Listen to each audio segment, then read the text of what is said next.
but that's the overview of this week's topic about information retrieval, and we will once again start with some basic definition what we are talking about. So starting with the definition, information retrieval, or short IR, is the science of searching for information in documents or in databases or the web.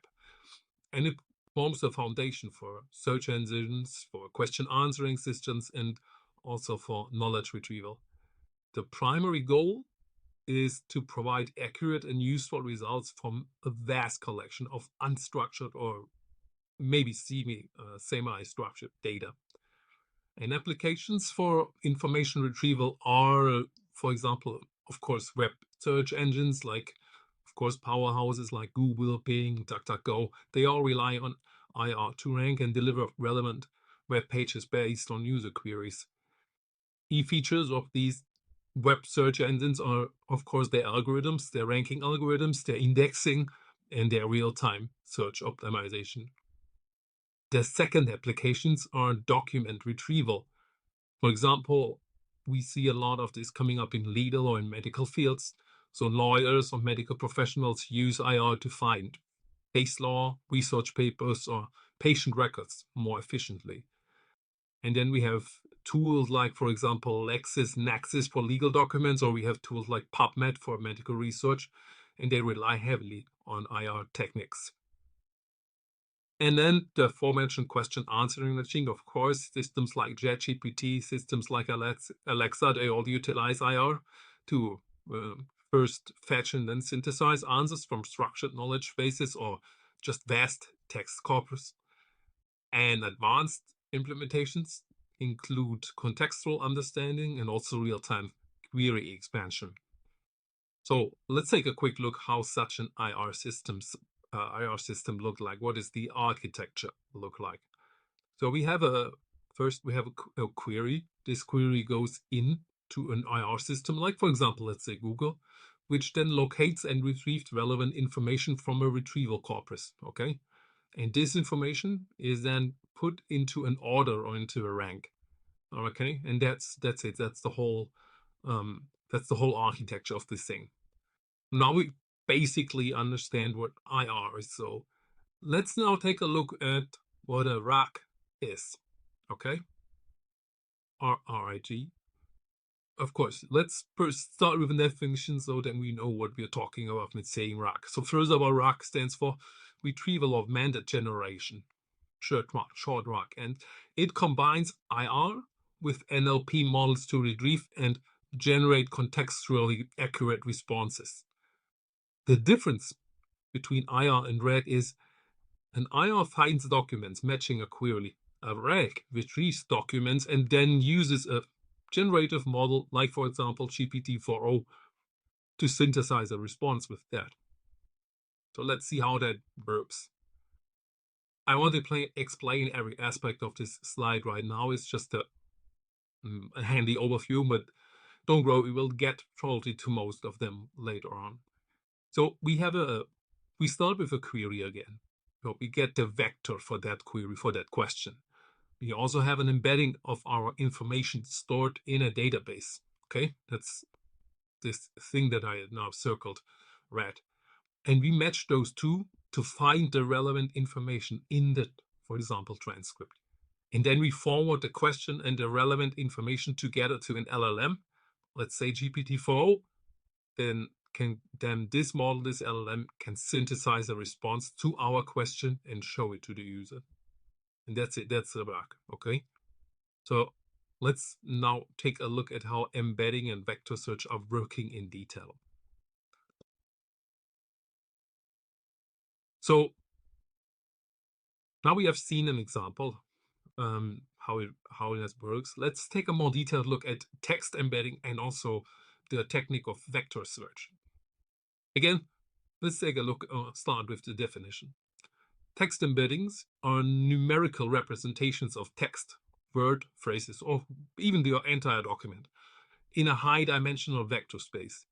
They capture semantic meaning and relationships between texts, enabling machines to understand and compare linguistic similarity or context effectively. Common methods to do this, to create text embeddings, include word2vec or GloV or bird or sentence transformers, for example. And the way embeddings work is you convert queries and documents into embeddings, like we saw in the previous slide, and then you compare those embeddings using similarity measures. For example, mathematical methods like cosine similarity. And that's it. That's the whole magic that happens here.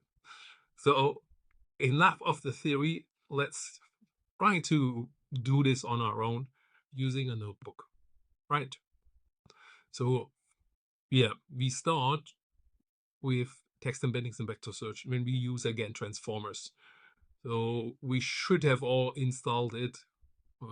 I think we have installed the sentence transformers. If not, then yeah, use this pip install command to quickly install it, but it should be available. And then, of course, we need to import the sentence transformers from sentence transformers import, and it's called.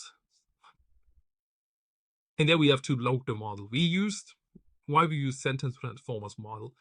The sentence transformer model maps sentences and paragraphs to, I think, a 384 dimensional dense vector space. We already talked about why is it dense, to save space. And it can then be used for tasks like clustering or semantic search. So that's why we use one of these models. So as usual, we call this method engine. We have to hand over which model exactly we want to use. And we go, I'm not 100% sure what the name was, the model I used last time, but let me quickly check. Okay, so I was just looking for the model, sentence transform ones, because I couldn't remember the exact name, but yeah, that's it. There's all be mini, okay. So let's use that. I think that's fine. And let's load it.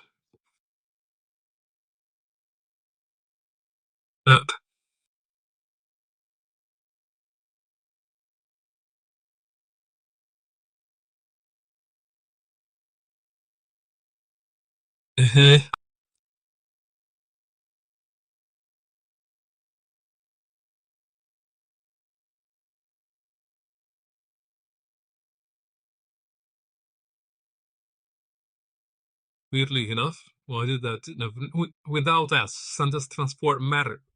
I think. Oh yeah, we catch.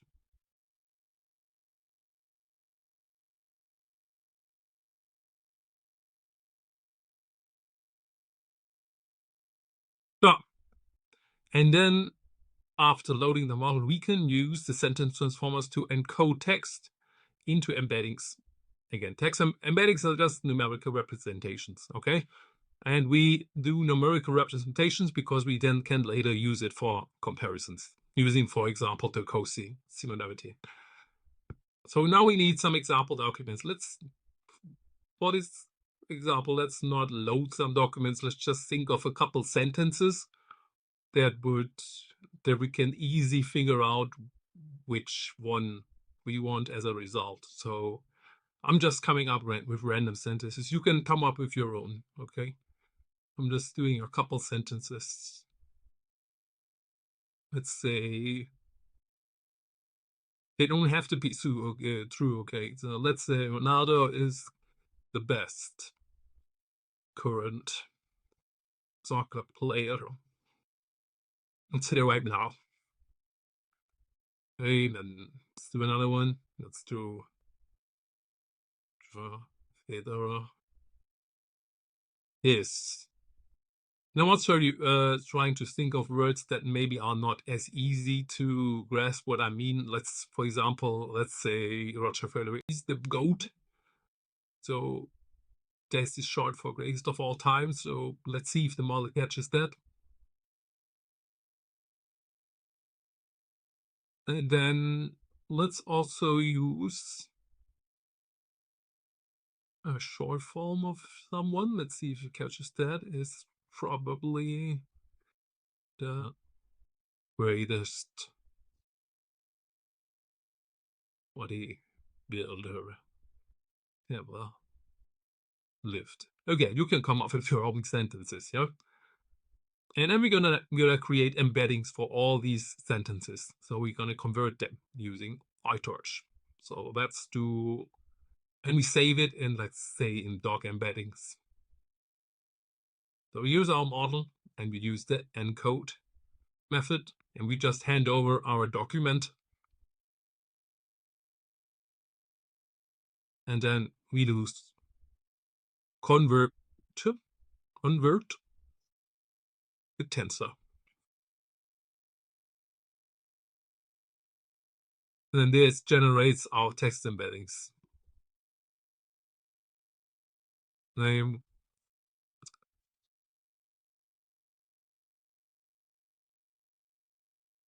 depending on your model and depending on your documents or the number of sentences you have, this can take a little bit of time.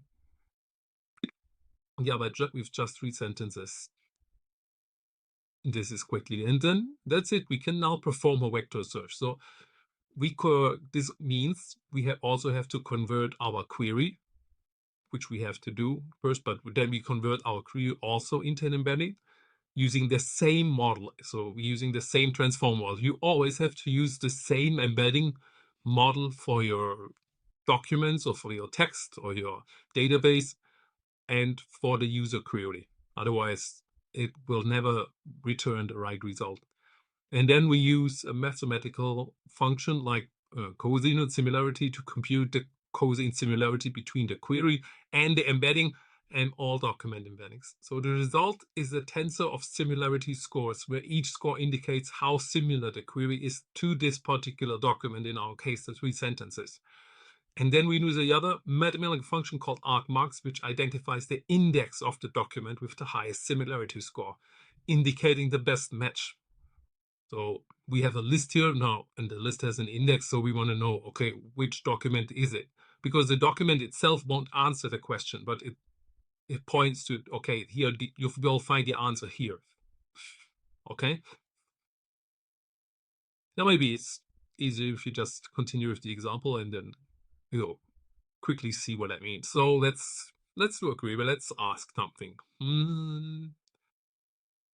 Yeah, let's make it not too easy. Who was the best in Roland Garros history? The Roland Garros is a place where the French Opens, where the French Open are held. So this is tennis. So the model has to find out I'm talking about tennis, and then hopefully come up with the right answer or the right document, which should be this.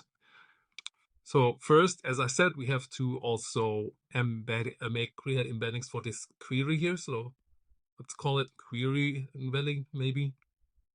And then again, use our model, use encode, hand over the query, and again, convert it to tensor. So after we've done that, now we have embeddings for our documents, we have embeddings for our query, and now we calculate the similarities. For this we use that's where I imported util to use the cosinus similarity function. And we just compare our query with our documents. And then we want to know what is the best match. And we want to know not the best match, we want to know the idea as well.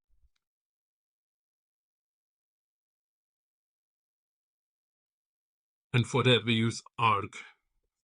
Next, so give me the highest. What is the ID with the highest score? And then we can output both. Let's output the query again.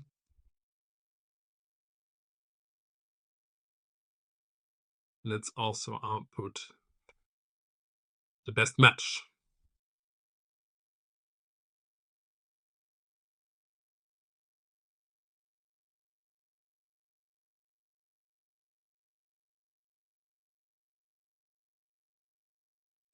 I know the ID where the best match is, so 0, 1, or 2. That's what I put here. Okay, it looks correct. Let's see. Yeah. Let me try another one.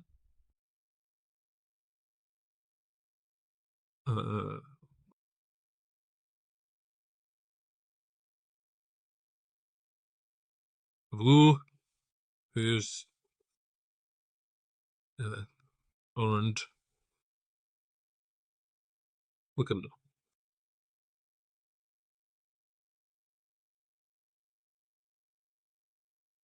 No, that's not correct.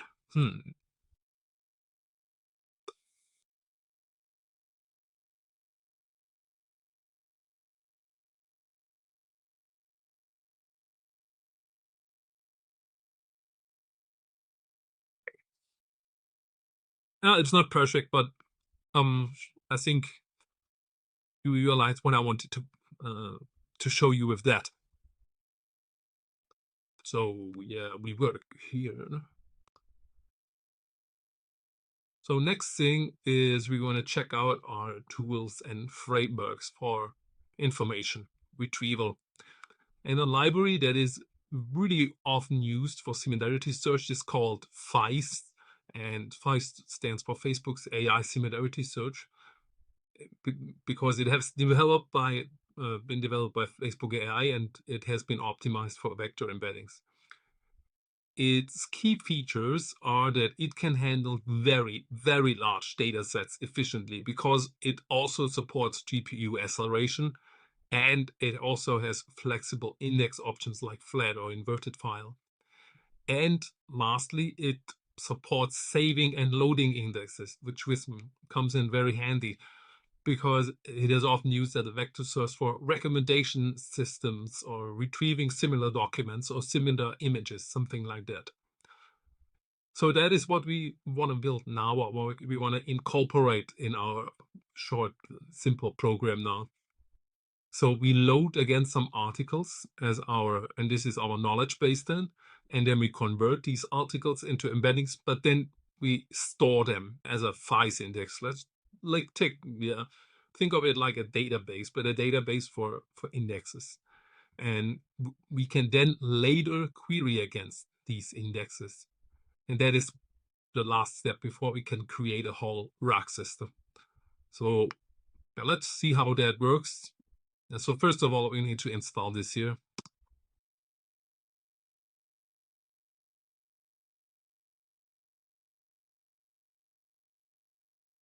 And yeah, to start, we need to load some information that we can later use as our knowledge base for our queries. And I would suggest I often use for this examples Wikipedia, because Wikipedia has a lot of articles. We can load those articles easily by just using the free Wikipedia API. So yeah, if you want, you can come up with something different, or you can expand on this idea later with your own articles. But for now, let's stick with the Wikipedia API. So to use it, we need to import it first.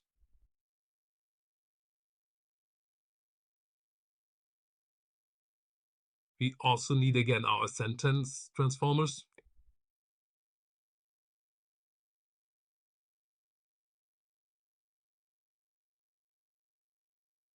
Sentence transformer.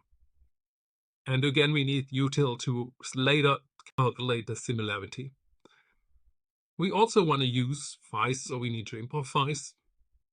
And we probably store the articles in what is called pico file. I think that's it for now. Let's take a look. Wikipedia sentence formers FAIST pickle should be it. Okay. What we need, actually, I'm not sure if you need it. You can try it without, but sometimes websites like Wikipedia, they don't allow robots to use their API, so we have to at least put in a header.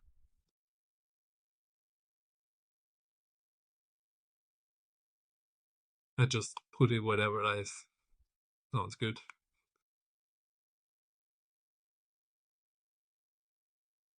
It doesn't even have to be a real website.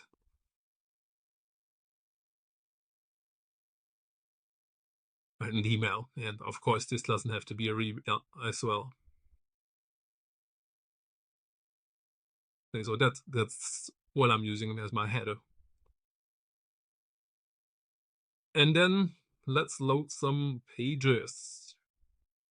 And with pages, I mean articles. There's just some current articles, something from 2024, because we know when we later, my idea is I want to later use this with an LLM, for example, GPT-4o.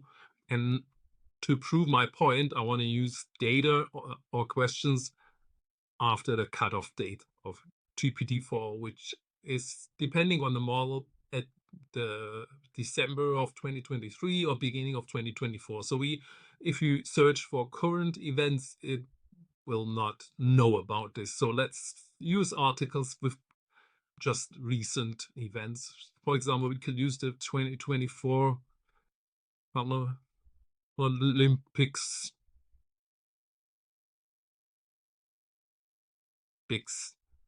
We could, what else happened? There was the UEFA Euro 2024, and let's use another. You don't have to use sports stuff. I'm just know of this off the top of my head. Then this was tennis. Um, then initialize a list where we say all this. Okay, and then we have to initialize a wiki object using the Wikipedia API. We use the English site.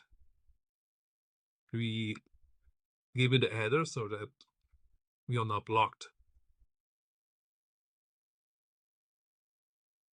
So we use it agent, and then I hand over by a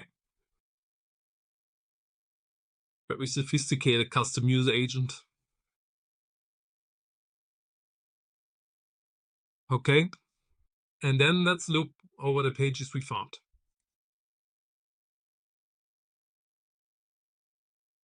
For page 90 and pages, let's do page equals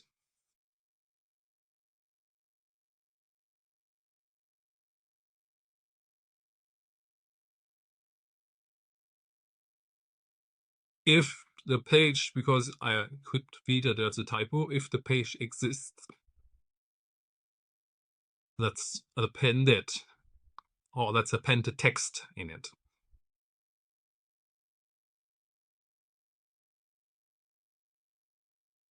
Okay.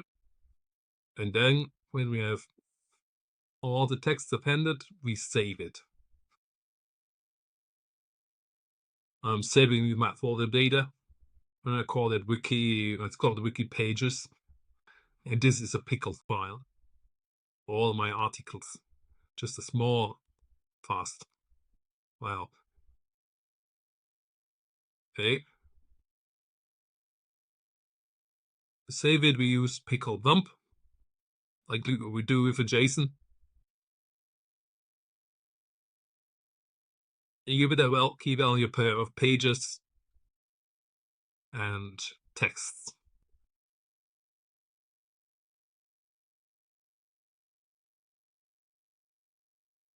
Mm-hmm.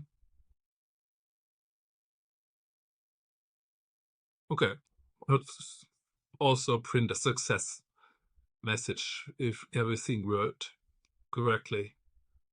Let's say retrieved. Just let's check how many articles we got. To see that, we just have to check the length of text. So how many in entries are in texts.